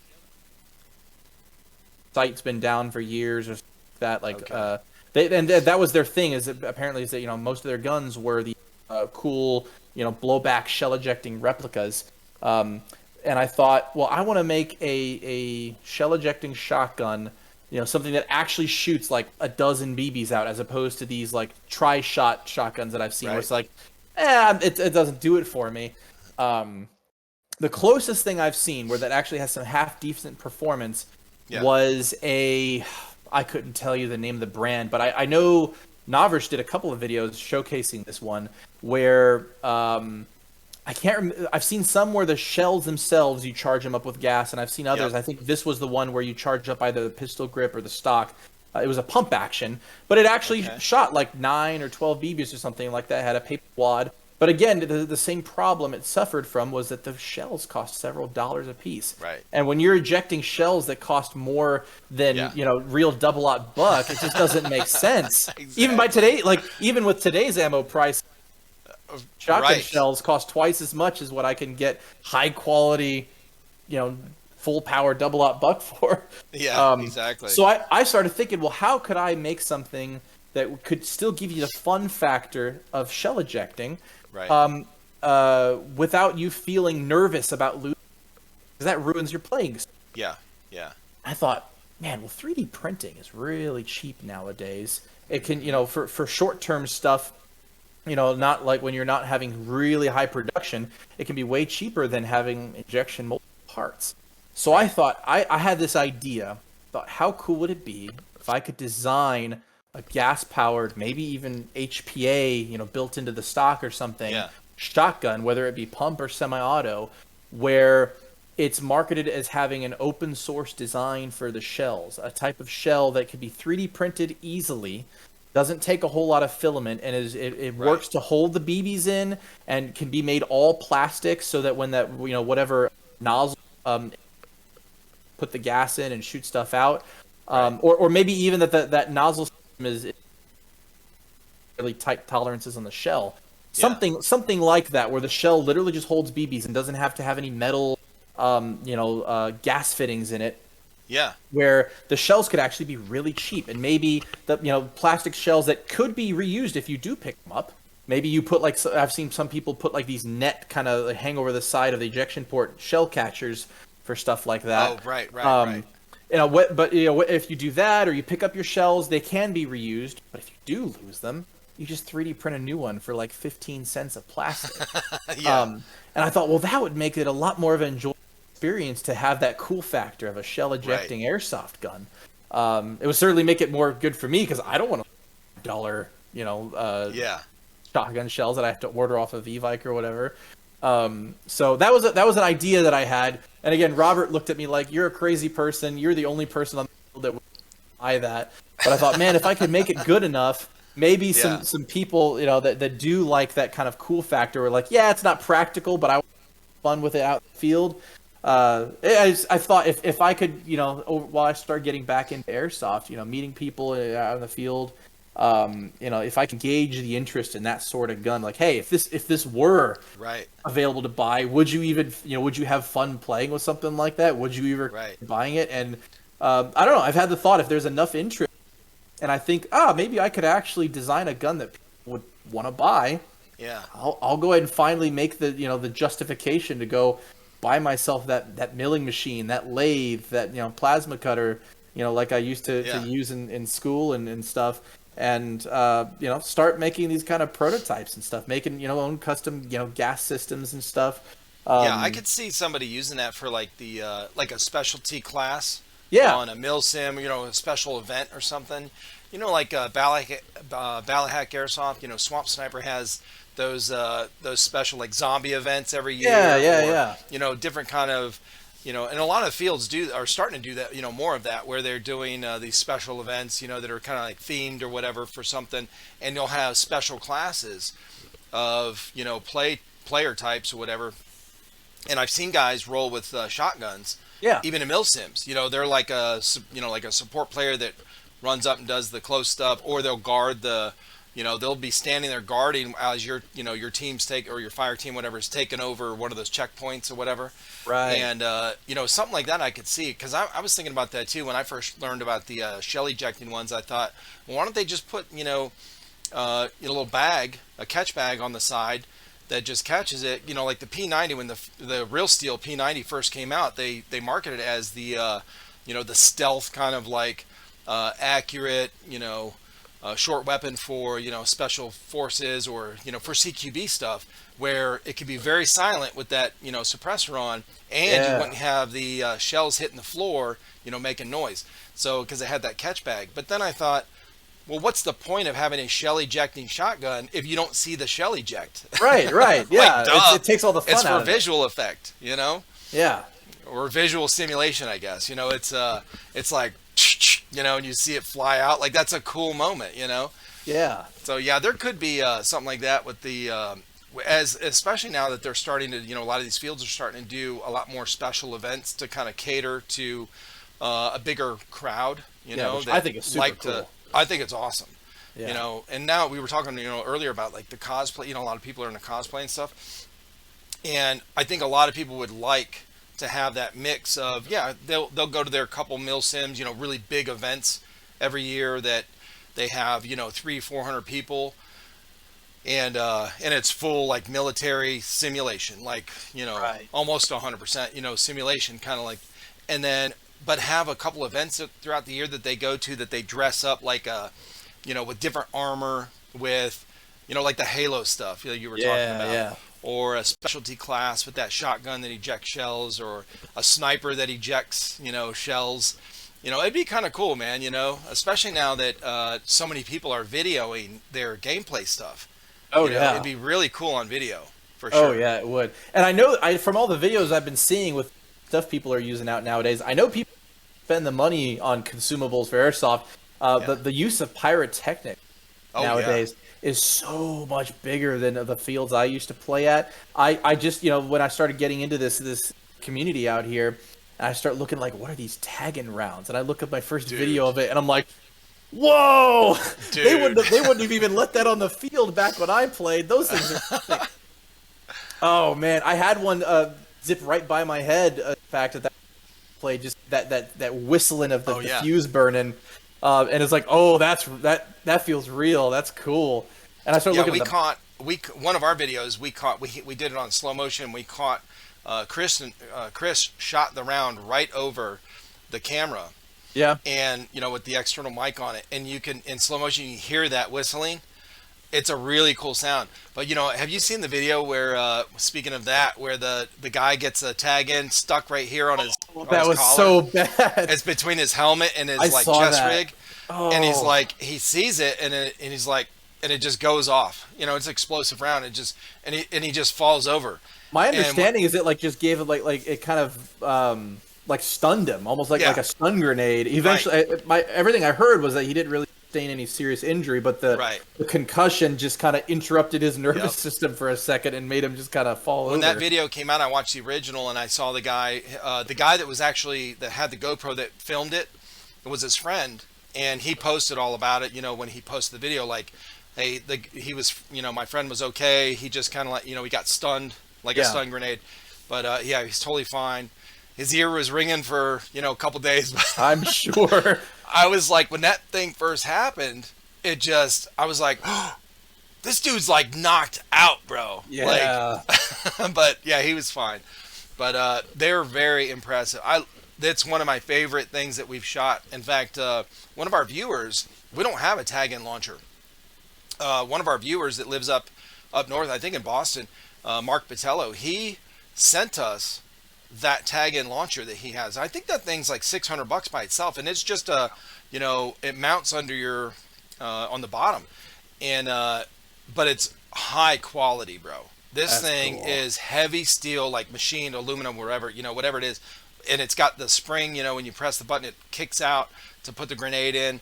It's a really, really solid setup. The way they have that set up, and it's dummy proof to put the way you put the rounds in, and the grenades, and so it is. Yeah, he sent us that to do a review on it, and we had so much fun. He sent us a couple dummy rounds and then a couple chalk rounds, which weren't cheap, but he sent them to us to use, and then we bought a whole box of the explosive rounds.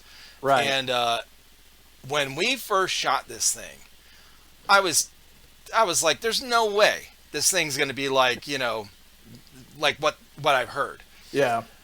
Now, I did not see any videos on it. He sent us this, and I was like, okay, well, let's.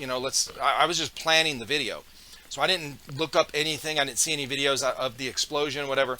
So the first one that went off, bro, I was like, I mean, in our video that we made, you could see, because I had one of the cameras facing us. I was like, oh, dude.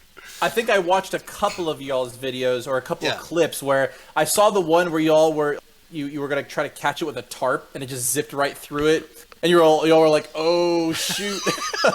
Yes. And then I saw the one where it was the explosive ones, and you came and zoomed in on, and it was like a smoking crater. It looked like a fireworks mortar had gone off. Dude, It was so, I could not believe the explosion on these things. And then that chalk round was really cool. I did a little short video on that as well because I caught that in slow motion, which turned out really, really cool. The pink smoke.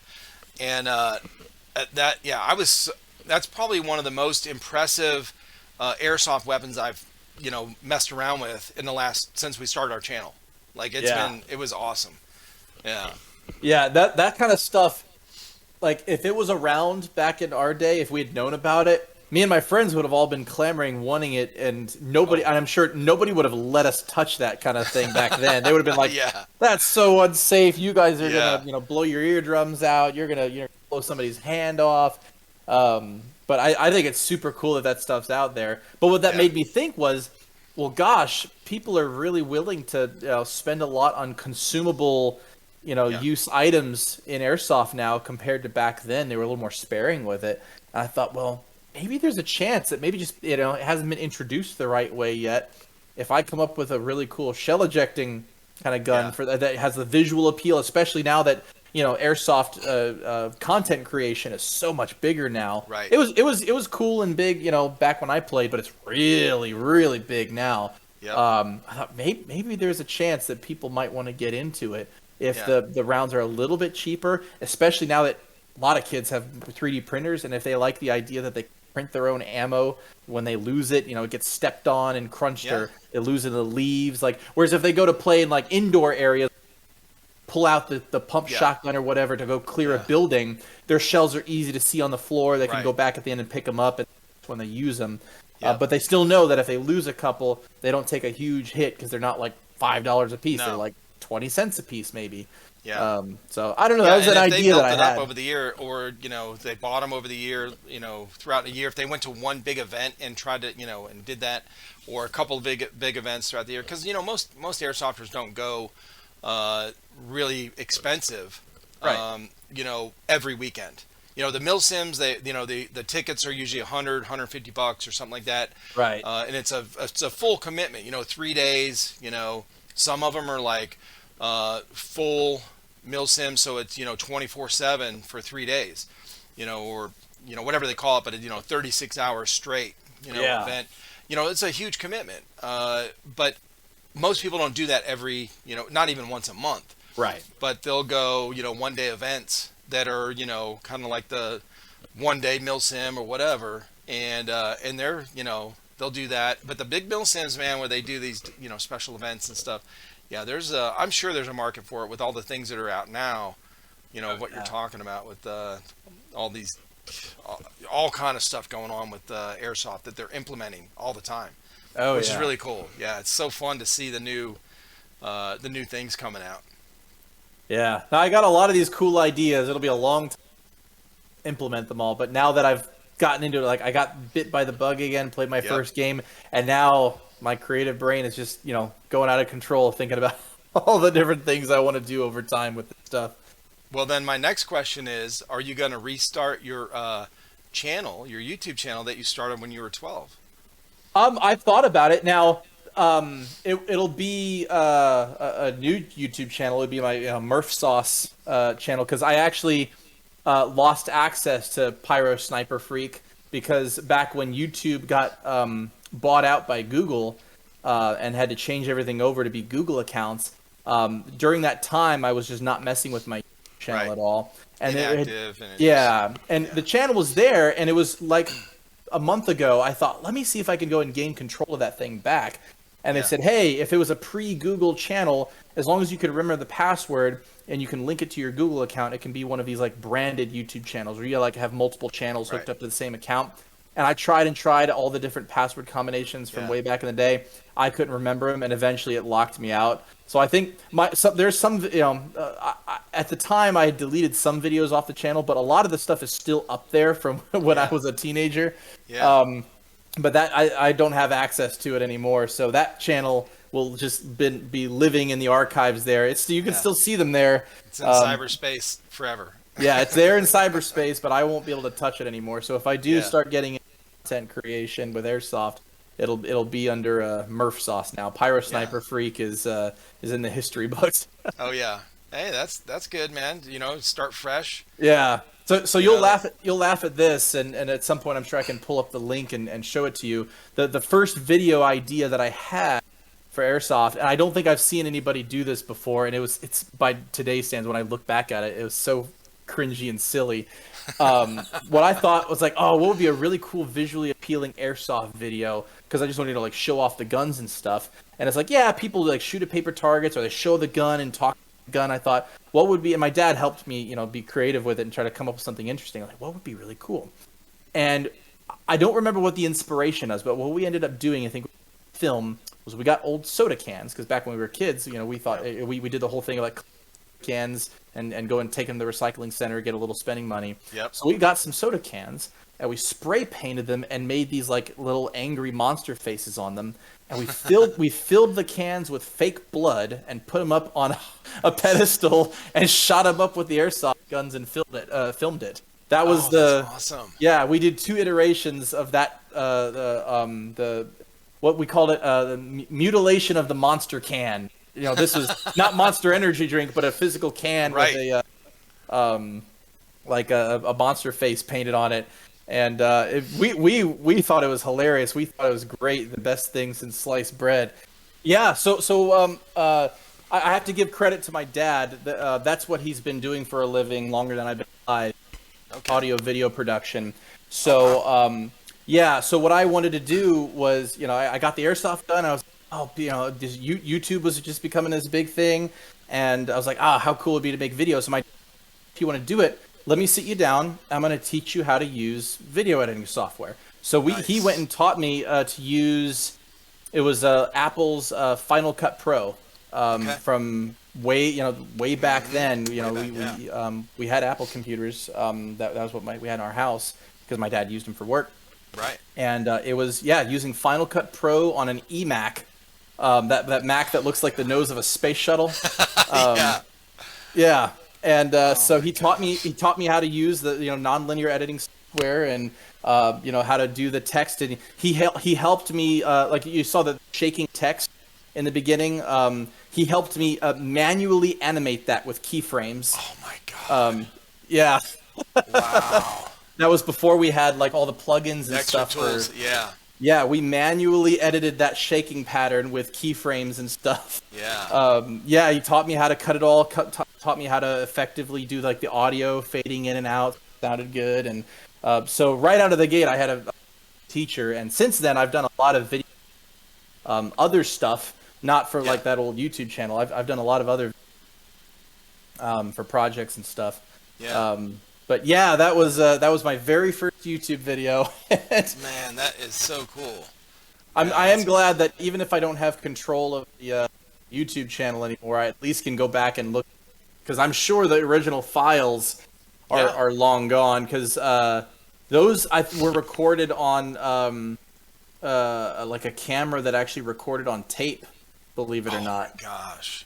If I'm remembering correctly, I believe it was a camera that it was a good camera, because again, my dad had professional equipment, so for being a tape camera, it was very high. Sure. But yeah, I think I know I'd recorded some stuff on tape when I was growing up, but I could be misremembering. Maybe that one isn't one, but but still, I mean, that's pretty cool though. It's from so long ago, and you got it. And you still have this, able to go back and look at it and see your younger self. And something look at like it and cringe at it a little. Hey, that's part of life, man. Look back at ourselves and go, oh, But that's pretty good though, bro. Yeah, I was blessed to have a dad that was very, very skillful, and he taught me everything and helped me out. So all of my video editing skills and my, I guess I'll call it like eye for video production or whatnot, all comes from at a very early age. My dad trying to teach me everything that he could about it, since he saw that I was passionate about trying to do it. So that was all him. Is he still involved in that kind of stuff? Yeah. Is he really? Yeah. He does a lot of free. He's worked for. They used to call it Campus Crusade for Christ, as a missionary organization. We had it up where I grew up. Yeah. So he's been working there longer than I've been alive. But since then, in more freelance stuff too, he's actually done at least one of his own short films. Maybe he did a second one. I know he did at least one full like short film that he went and produced. So yeah, that's his field, that's his industry, and he's really good at it. And he's taught me a lot about it. Now, I've always been into taking a lot of pictures. You know, when the kids were growing up, I always took pictures. I didn't have the greatest camera. We just get disposable ones back in the day, you know. But and then, starting this, I was like, man, I went, balls to the wall with learning. Now, I still use, cheap software, but I didn't care. Like, as long as it got the job, if I could, use other things, because you can pull things from, little GIFs and GIFs, or however you pronounce it. We don't want to go into that. But explode the internet with, that discussion. Oh my gosh. But they're like, it's not peanut butter. I'm like, bro, what are you talking about? People get too angry over it. Yep. Yeah. So, you can pull all these different things. And as I started learning this stuff, I was like, man, I would love to talk to somebody that started in the old school, filming stuff and editing and, that kind of stuff. Just learning, their experience. That'd be pretty cool. Is he in South Carolina or? No, he's still in Florida. Most of my family is still in Florida. And he, still works at Campus Crusade. They call it Crew now. I think they changed the name, but it's the same organization that he's been working for decades now. Yeah. But before that, even at an early age, and he did like live TV studio production. He worked on like live sets and stuff. Yep. Even in school, he was like in he did like media production and stuff when he was in college and whatnot. And growing up, it was experience to see like the old technology he worked with. So he was saying like, hey, this video editing software, you go and drag this little cross dissolve for fading your audio in something. He pulls out this reel-to-reel tape deck, and it says if you wanted to do a crossfade for audio back then, you had to physically diagonally slice the two pieces of tape and splice them together and do this and that. And he showed me some of this cool analog audio and video. I had a huge appreciation for how that stuff was done back then, or even early digital stuff. And it was like one time he was dusting off stuff out of a closet or the attic, like trying to get rid of things. And he goes, hey boys, come look at this. And he pulls out this brick. It had to have been about this big, by about that tall, and weighed like 5 or 10 pounds. And so come look at this brick. And it's, it's got connectors, can you take a guess at what this is? And, we're looking at it, and it's a hard drive. And he says, I bought this hard drive when I started getting really like big in my, video production stuff. Never going to fill this thing up. It's going to last me a lifetime. I'm never going to fill this thing up. It's going to handle all my projects. Yes. And he goes, first of all, take a stab at how much I paid for it back then. And it was like tens of thousands of dollars or something. Holy and he goes, cow. And he goes, now take a guess at how much data it holds. 2 gigs. Oh my gosh. Oh my gosh. But that had to be like, it was the Rolls Royce outer of hard space drives. Yeah. You would never. It was inconceivable to fill up 2 gigs. That was insane. In '96 and '97, I was building my own computers. After I got out of the military, I remember when the 100 megabyte zip drive. Yeah. I don't know if you remember that, the zip disk. It was called a zip disk. I've seen them, yeah. Yeah, it was. Well, yeah, yeah. They're before my time, but I've seen them. Right. Yeah, and it was like a thicker version of like the 3.5 floppy or whatever. Yeah. And this thing, we said the same thing. 100 megabytes on this one little disc. Oh my gosh. Yeah. Yeah. Oh, I remember that feeling. It's so funny. So I got an 8 terabyte external hard drive right now that I record all my stuff on and save everything on. Of course, then I have, I pay for extra storage on Google Drive, to put terabytes and terabytes of all these, all the originals that uncut and edited, I save all this shit. Right. So it's so funny how, how that part has changed so much. It's Oh really yeah. cool, you know? That video, audio, video, and computer technology, man, it's so fun to look back It how really is. how huge, colossal, heavy, and expensive that stuff was. Yeah, and all the work they had to do to, like, I can create this video I posted a couple days ago on the shorts, you know, the YouTube shorts Yeah, stuff, yeah. whatever, on our channel. I took a 30-minute full length video that we made, you know, that I edited or whatever from their gameplay at one of the mill sims recent, you know, like last year, and Yeah. I cut it down to 58 seconds. So to compete, to be considered a short on YouTube, it's got to be 58 seconds or less. Okay. So I said U.S. mill sim in 58 seconds. I think I So watched that short. Yeah. did you? Yeah. Yeah. And so I'm cutting and cutting, cutting. It took me like 10 minutes to make this video, Right. and I dragged some audio in there, you know, the music overlay, and I said, I just kept. It was like I got everything down to like a minute 7. I was like, dang it. Okay, I didn't want to cut this out. I can speed this up. You know, I'll just speed it up. Whatever. Yeah. And I got it right to where I wanted it, and where this, you know, like you did on yours, you know, where the music lined up, kind of like where the crescendo of the music happened when this, you know, convoy of Humvees came out, and so I got Yeah. everything lined up. It took me like 10 minutes, you know, because of our technology today, and obviously the experience I've had for the last couple of years, you know, knowing where to pull what tools. But yeah, I mean, that would have taken me, you know, when we first started the channel, or even 5 years ago, would have taken me like 2 hours, you know, Right, to right. do, you know, so yeah, I love learning about that stuff and the editing stuff, and, you know, I still that'd be enjoy really doing cool. it. Yeah, I still really enjoy doing it. I obviously haven't done airsoft content since I was right. very young, but what I ended up finding a good use for my video editing skills was in college. I worked on a lot of like team projects and stuff where Yeah, we made a video to showcase our project, sure. and it was, you know, there was not a huge emphasis on like, oh, we have to really make a good video. So I thought like, I think like we could do better. I think we can make a really really solid video. Like I want to make, you know, go to Yeah, competitions, and all the teams would put their video to showcase their you know, it was mostly robotics competitions. gotcha.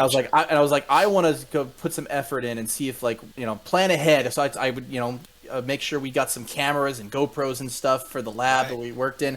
I was like, let's plan ahead for the project. Get a lot. I was, you know, spent half my time getting B-roll footage of things Yep. while we were working along the semester, and then I would cut the video at the very end. And I think even one of our robotics competitions, they had a prize for best video, and we ended up winning it. I was like, Oh, that's cool. I feel really really proud about that. So, you know, a lot of the stuff of like, you know, timing things to music just right, making sure Yeah. it's concise enough that it, you know, captures our short attention spans. Yep. So some of my, what I would, you know, think of my work that I'm most proud of is videos that I, college robotics projects and stuff. Yeah. Well, when you look back at the older movies, like some of the old westerns, or even the movie, like black and white movies from the 40s and Yeah. 50s, they were so long, you know. Oh yeah. Like especially the westerns, you know, in the 70s, Good, the bad, and the 60s. ugly. Yeah, Yeah. I mean, so many long and drawn out scenes, you know, that nowadays, if you try to watch, now it was a really cool experience when I first watched it, you know, when I was growing up, but because it was different, you know, for that time period. But you know, I remember when my boys started getting older, I had them watch all these classic movies. You know, I'm like, oh, you got to watch this, you got to watch this, and they're like, is something gonna happen? Is something gonna happen here? Because this is boring. You know, I'm like, Yeah. no. And as I'm watching it with them, I'm like, this is really slow. Like, what happened? You know, but my memory of it was, you know, because it was really exciting at the time. Right. But Right. yeah, nowadays, man, like movies are like action, drama, you know, dialogue, like always intriguing, you know, stimulating, and then till the end, you know, it's just Yeah. so yeah, Now we're addicted to it. It's like we need that constant energy. yeah, yeah, We've been desensitized to be able to appreciate that long sure. form content as much. I'd like to think that sometimes I can still sit down and really appreciate, like, Oh, yeah. good and the bad and the ugly. I really like. Very drawn. They put a lot of emphasis building tension really slowly. Yeah. I could still enjoy that movie, but if I really like my brother or my wife to watch that movie, you know, they'll watch through it and enjoy it, but they're Yeah. like, man, that was kind of slow. yeah, yeah. Yeah, it's more of a nostalgia thing for sure. You know, for me, you know, that that memory I had of first watching it. And Sure. you know, but there's some good older movies that that built up, like Jaws, the original Jaws. Yeah, I love that movie. Yeah. That's a real, it's been, it's aged well, I guess, It has. I agree. Because the slower parts, they were still building those characters, and you kind of drawn into the family and whatever, it was, but then they'd get, they had a really good pace, It was very good storytelling. It was very skillful sure. storytelling. Yeah. Right. For sure. Right. Yeah. Well, thank you so much, man. I've had a really good time. Yeah, talking I've with really you, man. enjoyed chatting. Yeah. Anytime awesome. you want to chat about stuff, I'm happy to talk. I'm happy to run my mouth. Me too. Yep. Yeah, so it makes for good conversation for sure when we're both we don't run out of things to talk about. That's right. Yeah. Yeah, I appreciate you, man. Anytime, man. Have a good night. All right, you too. All righty. Bye.